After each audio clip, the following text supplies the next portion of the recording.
신앙생활 잘하는 방법 중에 하나가 자기에게 이 성경 말씀을 가지고 질문을 해보는 겁니다. 제가 주보에 구역 공과를 만들 때 빠지지 않는 게 자기 자신에게 질문해보는 것.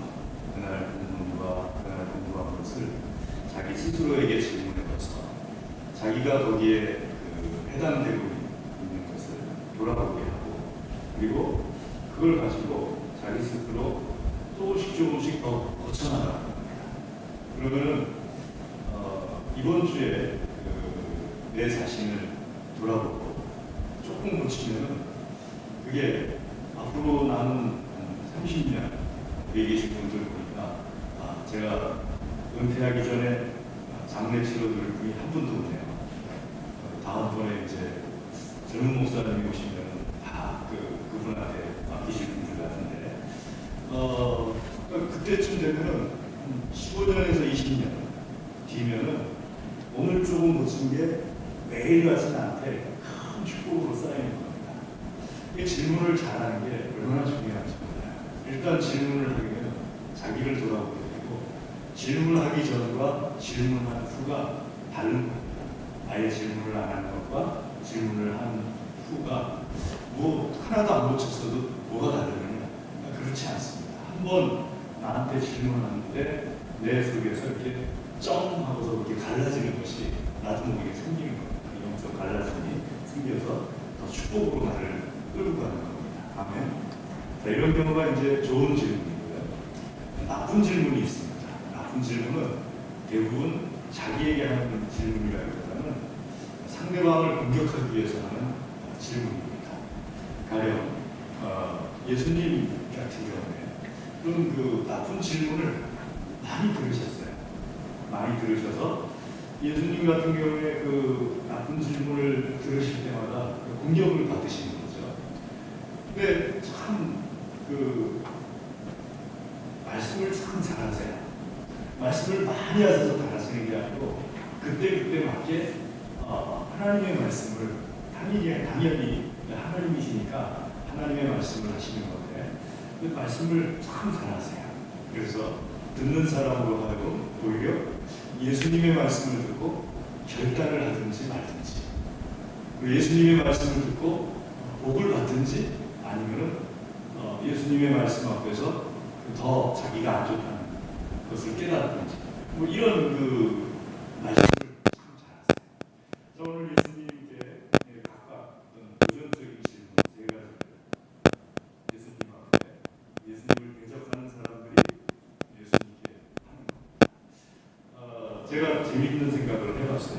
차별금지법을 이제 좀 기도하면서 계속해서 차별금지법이 세워지지 않기를 위해서 기도하다가 요즘 기독교인들을 반대하는 사람들이 기독교를 개독교라고 하지 않습니까? 앞에 이렇게 개자를 넣어가지고 개독교라고 하고 하는데, 내가 차별금지법이 만약에 이게 통과가 된다면 앞으로 SNS상에 기독교를 개독교라고 쓰는 사람들은 다 캡처해가지고 전부 차별을 한 걸 받은 걸로 해서 고소 고발을 하게 되면 엄청나게 많은 사람들이 벌금을 내겠다. 왜냐하면 기독교를 개독교라고 하는 것도 일종의 혐오 표현이에요.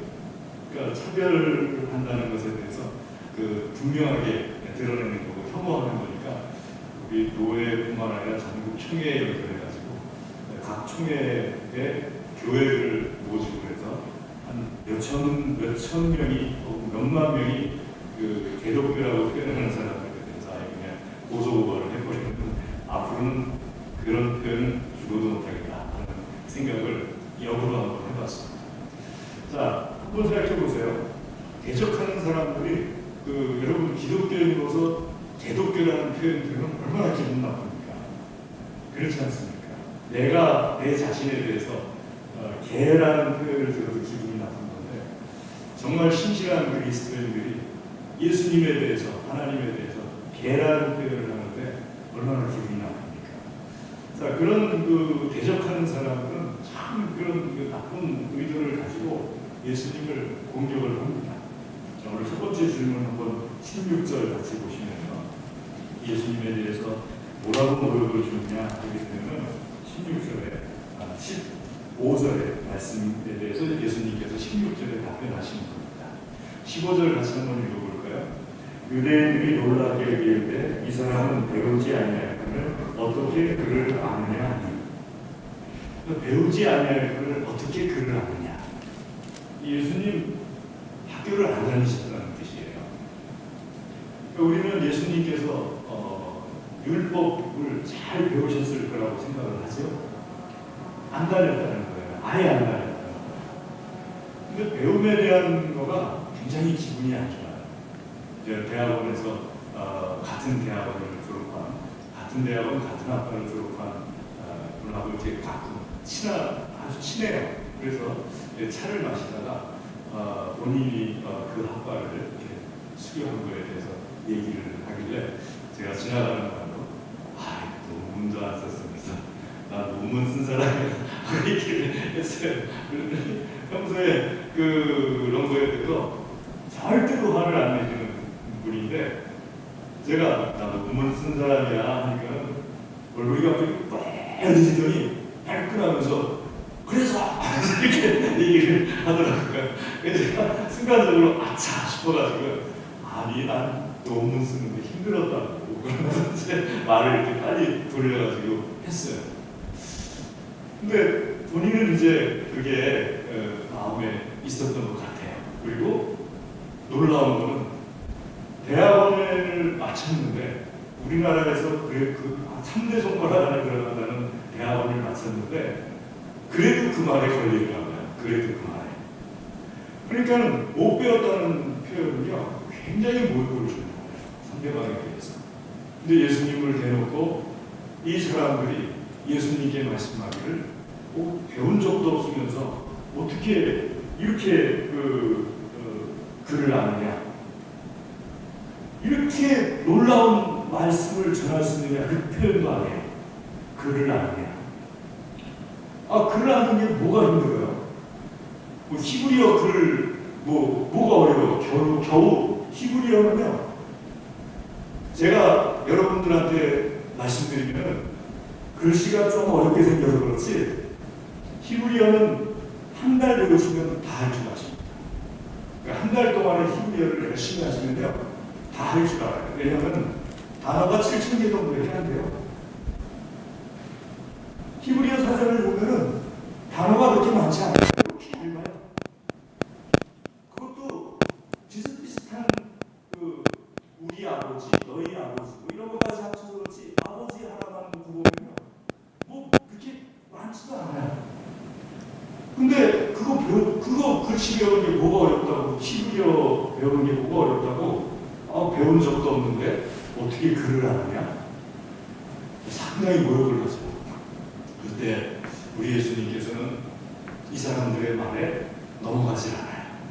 감정적으로 흔들리지도 않고 오히려 이 사람들의 말에 대해서 예수님께서 예수님 자신에 대해서 더 확실하게 말씀을 하시는데 어떤 말씀을 하십니까? 하게 되면은 나는 배워서 하지 않는다.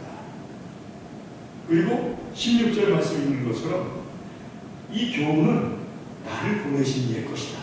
그러니까 하나님께서 나에게 아버지가 직접 주시는 것이다.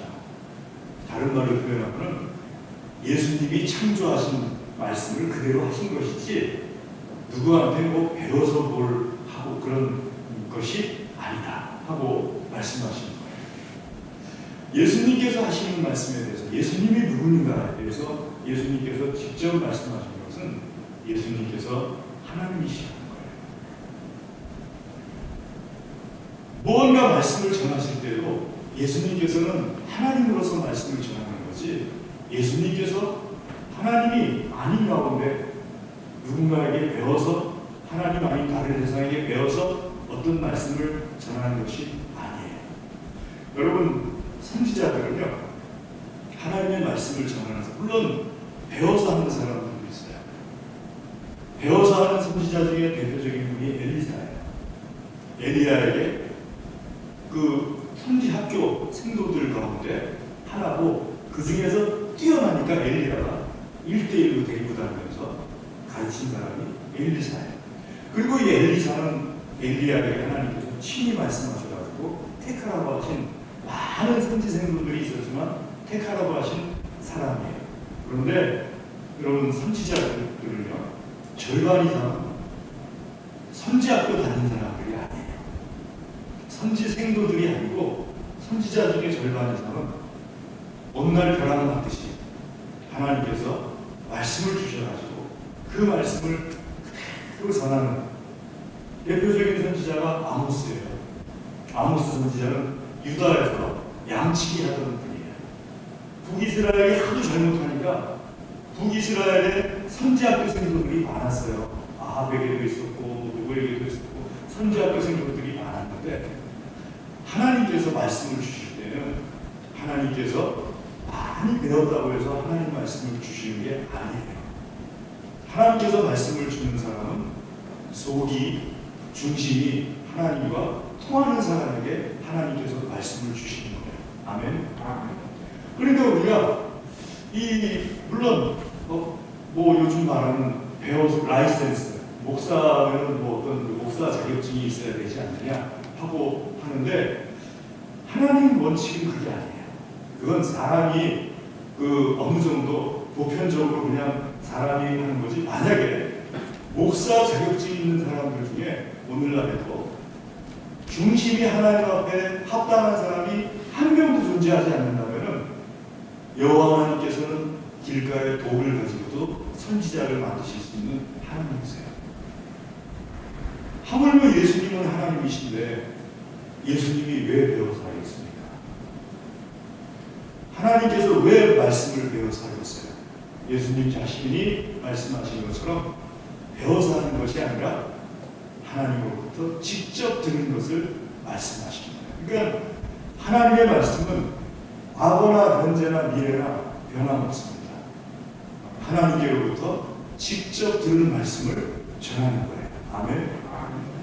자, 그 원칙을 오늘 예수님께서 답변하시는 거예요. 그래서 여러분, 우리 동아교회에서도 성경을 여러분들이 보셔서, 제가 어제 어떤 분이 본인의 설교를 점검해달라고 보내왔어요. 한 편을 딱 보내왔는데, 말로는 점검해달라는데 점검해달라고 보낸 게 아니고, 내가 이번 설교를 뽑아봤더니 너무 준비가 잘 돼, 자기도 감동을 받은 거예요. 그냥 서론, 본론, 결론 하나도 버릴 만한 데가 없어. 너무 감동을 받을 만큼 내가 준비를 잘했다고 생각을 하고 보낸 거예요. 그러니까 이거 한번 보고서 내 설교를 검토해라. 그래서 제가 쭉 읽어봤더니 1번 5항에 성경 본문이 틀렸습니다. 2번 6항에 마태복음에 나오는 예수님의 족보가 천국을 확증한다는 그 본문, 예수님의 족보에는 신앙생활 잘못한 사람도 많이 들어있어요. 그래서 틀렸습니다. 3번 누가 누구를 위해서 기도했다고 하는 추측이 성경에는 이 사람을 위해서 기도했다는 내용이 한 털도 없어요. 그래서 틀렸습니다. 결론은 잘못된 근거로 인해 도출된 결론이기 때문에 은혜는 받을 수 있으나 설교라고 할 수는 없습니다. 보냈어요. 보냈더니 갑자기 전화가 와가지고 요즘 온라인으로 이렇게 나가잖아요. 온라인으로 그 설교가 나가니까 전화가 오더니만 목사님 감사합니다. 만약에 그거 안 지적해줬으면 온라인으로 다 나갔을 텐데, 나는 전국적인 망신을 받았을 텐데 감사합니다. 그러니까 결론은 얼마나 은혜로운지 몰라요. 서론하고 결론. 정말 제가 봐도 참 은혜로운데 중간에 근거가 되는 성경 말씀들이 다 틀린 거예요. 다 틀린 거예요. 그러니까 성경을 제가 볼 때 한 4번 정도만 읽으시면 이상한가? 한 걸 느끼고, 10번 정도 읽으시면 이거 본문 틀리는데 하는 거를 느낄 수 있는 그런 내용이었어요. 은혜를 많이 받다 보니까는 그래서 큐티하고 설교는 달라요. 큐티는 주관적이어도 돼요. 근데 설교는 객관적이어야 돼요. 뭐에 대한 객관적이어야 되냐? 성경에 대한 객관적이어야 돼요. 그러니까 여러분들과 관계 속에서 우리 동안교회 안에서 제가 성경에 대해서 객관적이지 않은 하나님의 말씀을 자꾸 전하게 되면요, 성경에 대해서 이 성경 말씀이 중심이 되는 거잖아요. 그러면 하나님께서는 배우지 않았다 할지라도 여러분들 가운데서 말씀에 갈급한 사람들에게 여러분들 가운데서 말씀을, 성경 말씀을 통해서 주실 수 있는 여호와 하나님이세요. 아멘. 절대로 하나님은 말씀을 사모하는 세대에게 말씀을 굶기지 않으세요. 예수님 시대 사람들이 너무 하나님 말씀에 대해서 귀가 막혀 있고 눈이 막혀 있고 입이 막혀 있으니까 예수님께서, 하나님께서 친히 오셔서 하나님의 말씀을 주시는 거예요. 그걸 배웠다 안 배웠다로 따질 수가 없는 거예요. 아멘. 두 번째로 질문이 나옵니다. 역시 대적자들이 예수님께 와서 율법에 대해서 질문하신 것 같아요. 말씀 가운데 보게 되면은 19절 말씀 한번 같이 읽겠습니다. 시작.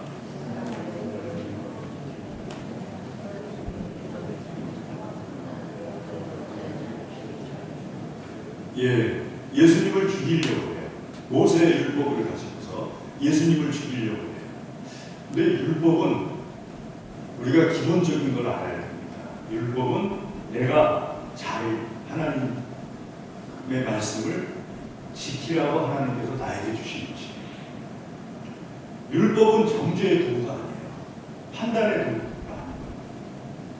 그러니까 하나님의 모세를 통해서 주신 율법을 가지고서 예수님을 죽이려고 예수님을 자꾸 나쁜 악의를 가지고, 나쁜 뜻을 가지고 질문을 던지니까 예수님께서 하신 말씀이 율법은 지키는 게 중요하다.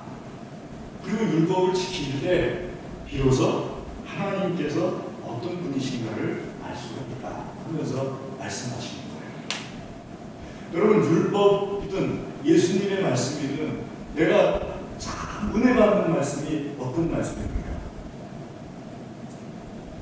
그 말씀에 감동돼서 아마 이렇게 살아야겠다 하는 말씀이 진짜 은혜 받는 말씀이잖아요. 은혜 받는 말씀이 다른 게 아니고 내일 누구하고 만나서 얘기를 해야 되는데 이 말씀은 이용을 해야겠네, 이 말씀은 뽑아가지고 내가 하는 말 중간에다 싹 넣어야겠네, 그런 다음에 성경에는 있잖아 하고 이렇게 해야겠네. 이건 은혜 받는 말씀이 아니죠. 내가 도전을 받고, 하나님 말씀에 도전을 받고 이거 그대로 지켜 살아야겠다, 이런 마음이 들고 이렇게 행동할 때 그걸 은혜 받았다고 하는 겁니다. 내가 남들보다 많이 알았다, 이게 은혜 받았다는 게 아니고 내가 이렇게 살아야겠다 할 때 그것까지 해야지 하나님께로부터 은혜 받았다고 하는 거예요. 행위가 없는 믿음은 죽은 믿음이에요. 그리고 행위 없는 믿음을 자꾸 말하면서 다른 사람을 정죄하는 것은 가증한 거예요. 그러니까 행위가 없는 믿음은 죽은 믿음이다. 여기까지는 그래도 좀 봐줄만한데 나는 하나도 하지 않으면서 다른 사람에게 그걸 자꾸 말하고 다른 사람을 정죄하고 하는 것이 이게 가증한 거다. 그걸 어디서, 조금 전에 제가 말씀드린 것처럼 성경의 근거가 어디 있습니까? 하고 묻는다면요, 여러 군데 있지만 예수님께서 하신 회칠한 무덤이라는 표현이 바로 그거예요.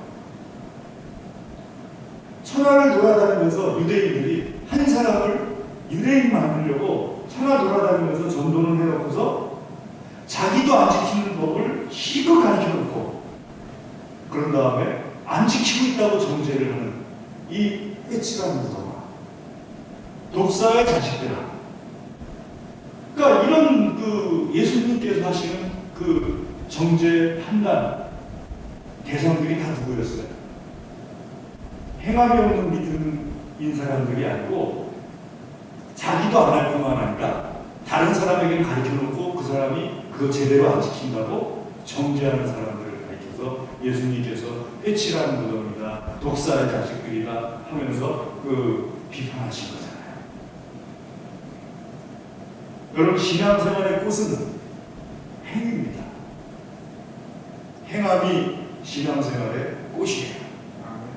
그 행함에 있어서 첫 번째는 하나님과의 관계에서 행함입니다. 기도가 참 좋은 겁니다. 기도 열심히 하십시오. 내가 열심히 하려고 해야 돼요. 말씀 묵상 참 좋은 겁니다. 말씀 묵상 열심히 하십시오. 내가 열심히 말씀 묵상을 하려고 해야 돼요. 그러니까 하나님과의 관계 속에서 첫 번째 행함이 있기를 주의 이름으로 축복합니다. 두 번째는 이웃 간의 관계입니다. 이웃 간의 관계에 있어서 행함이 있어야 됩니다. 하나님의 말씀으로 행함이 있어야 됩니다. 아멘. 내가 지난주에 한 청년 얘기를 들어보니까 이 청년이 열심히 그냥 배달을 하는데 깜빡 잊고 마스크를 안 하고 나갔다는 거예요. 요즘은 다 마스크 쓰고 오더라고요. 택배 하시는 분들도. 그래서 제가 깜빡 잊고 저도 마스크 안 쓰고 나가면은 택배 하시는 분이 마스크 꽉 쓰고 있으니까는 철저하구나 하는 생각이 드는데 깜빡 잊고 마스크를 안 쓰고 나가더라고요. 그래서 배달을 갔는데 그 사람이 마스크 안 썼다고 얘기를 하면서 그래서 저는 그때 그 얘기만 들을 때까지도 마스크 안 썼다고 뭐라고 하는 건가 보다 이렇게 생각을 했는데 잠깐 기다리라. 그러고서 자기 집에서 왜 마스크 값이 한참 때 막 3,000원 막 올라갔었잖아요. 그때래요. 그때 이만큼을 갖고 나오고 그래요. 마스크를. 그러고서 이 청년에게 이거 갖고 다니면서 마스크 쓰라고 이렇게 주더래요. 와, 감동 아닙니까?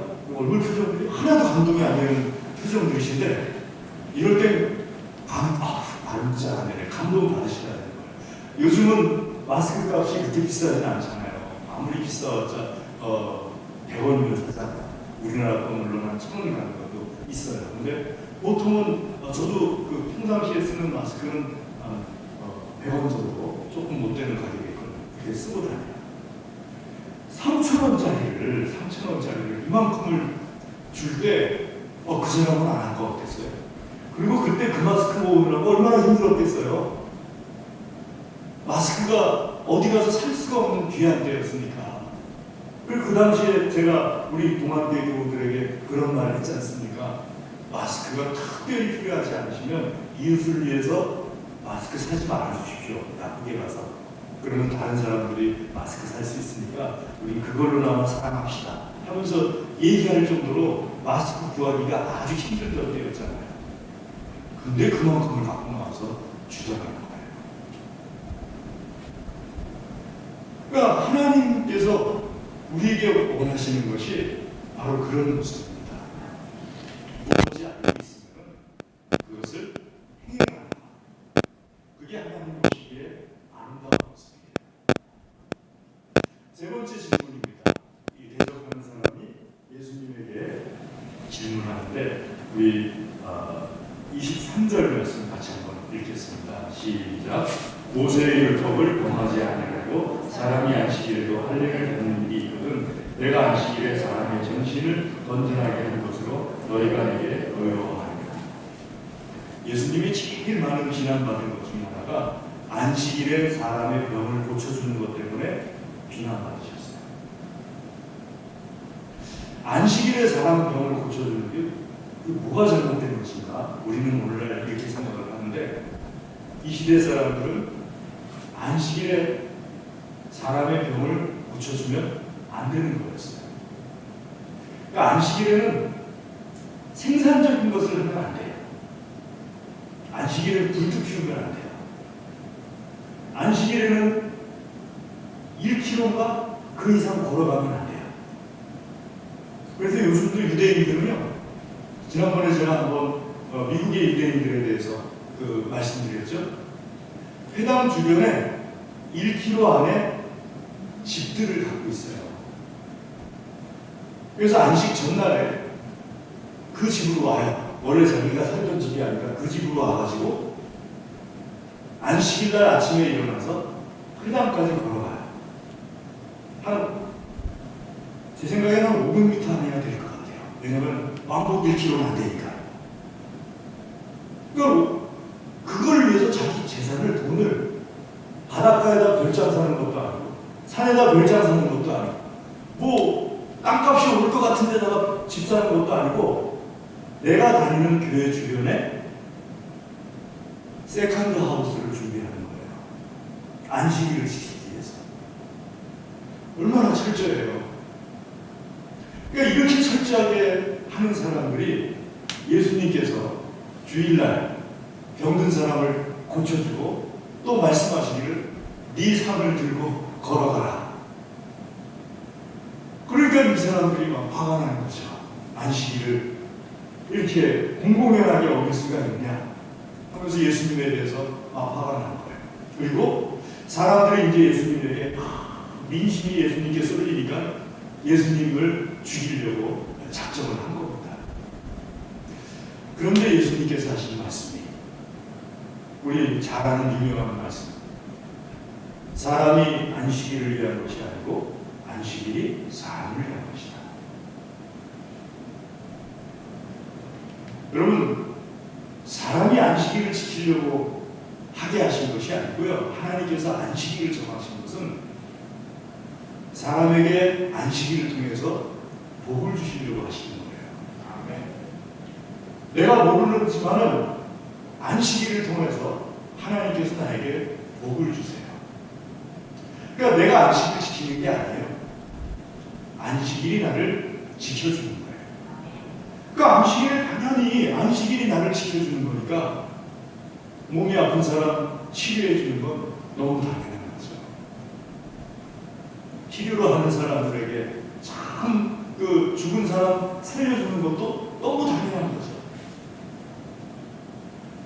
그러면서 예수님께서 말씀하시기를 24절에 있는 것처럼 외모로 판단하지 말고 공의롭게 판단하라.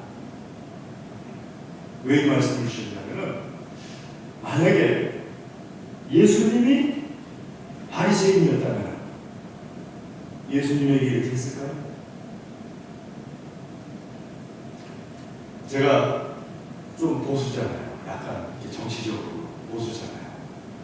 그래서 제가 가끔 정치적으로 보수다 보니까 이제 그러니까 흔히 말하는 우파잖아요. 그러다 보니까 문 대통령 좌파잖아요. 그래서 문 대통령님에 대해서 그렇게 반론할 때가 있어요.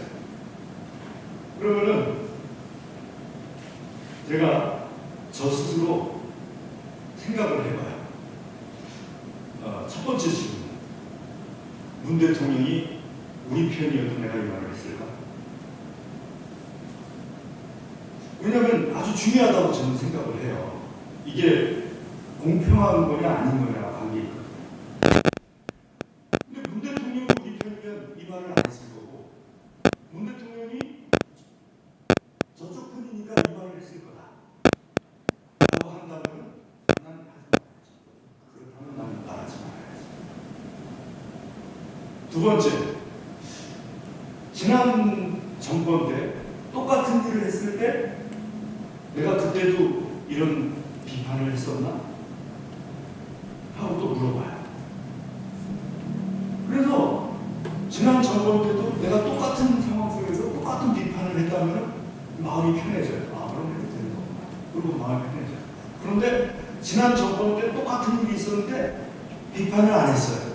근데 이번 정권 때 똑같은 일이 벌어지니까 비판을 하려고 해요. 그러면 전 개인적으로는 안 합니다. 사람들 앞에서 그런 거에 대해서 조심하려고 해요. 왜냐하면 공의롭지 않고 예수님 믿는 사람들에게 있어서 참 중요한 자세입니다. 네 편이냐 내 편이냐에 의해서 말하고 말하지 않고 이걸로 결정하는 것이 아니라 하나님 앞에서 오늘 말했으면 내일도 말할 수 있고 오늘 말한 걸 과거에도 말했어요. 그런 그 공의로 판단을 내려라 하고 주님께서 말씀하시는 거예요.